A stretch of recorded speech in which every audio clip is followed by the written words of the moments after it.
পবিত্র কুরআনে সবচেয়ে বেশি আয়াত রয়েছে তাওহীদ অর্থাৎ আল্লাহর একত্ববাদ বা আল্লাহর সার্বভৌমত্ব নিয়ে।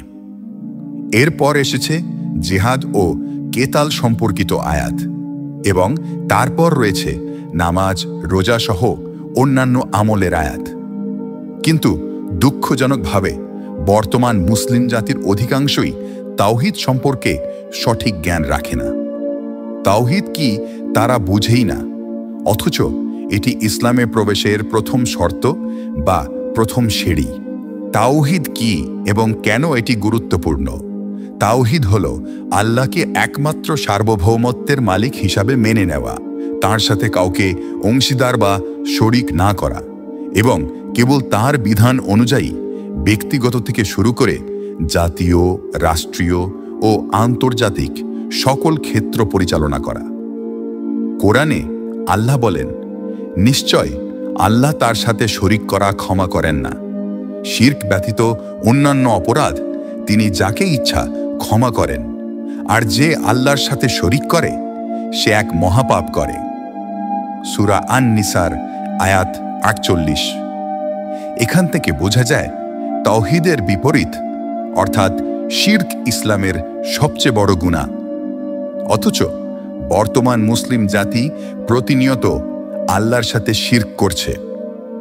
মানুষ তাদের ব্যক্তিগত জীবনে আল্লাহর কিছু হুকুম মানছে, কিন্তু তাদের সামাজিক, জাতীয়, রাষ্ট্রীয় এবং বিচারিক জীবন পরিচালিত হচ্ছে মানুষের তৈরি করা বিধান দিয়ে, যেমন গণতন্ত্র, রাজতন্ত্র, সমাজতন্ত্র, সাম্যবাদ, পুঁজিবাদ, একন্যায়তন্ত্র, জাতীয়তাবাদ, ধর্মনিরপেক্ষতাবাদ ইত্যাদি মতবাদ ও তন্ত্রমন্ত্র দ্বারা।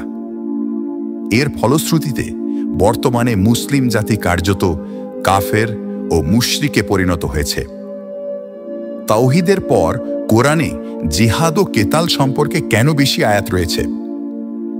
তাওহীদ প্রতিষ্ঠার জন্য প্রয়োজন সংগ্রাম ও আত্মত্যাগ, অর্থাৎ আল্লাহর বিধানকে প্রতিষ্ঠা করার জন্য যারা তাওহীদে ঐক্যবদ্ধ হয়েছে তাদের জন্য আল্লাহ জিহাদ ও কেতালকে ফরজ করে দিয়েছেন।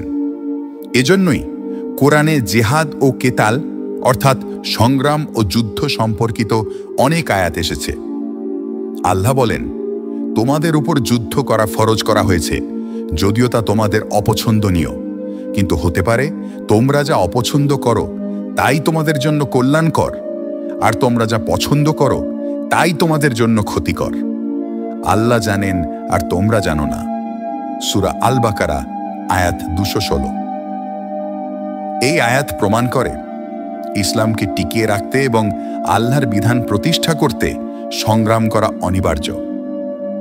নামাজ, রোজা এবং অন্যান্য আমল কেন?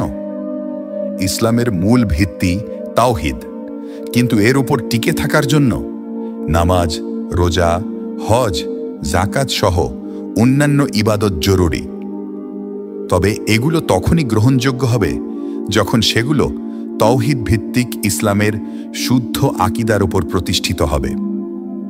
শুধু নামাজ, রোজা পালন করলেই মুসলমান হওয়া যায় না, বরং তাওহীদ না থাকলে সমস্ত আমল মূল্যহীন হয়ে যায়।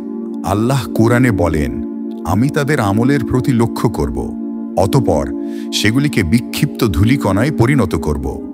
সূরা আল ফুরকান আয়াত ২৩।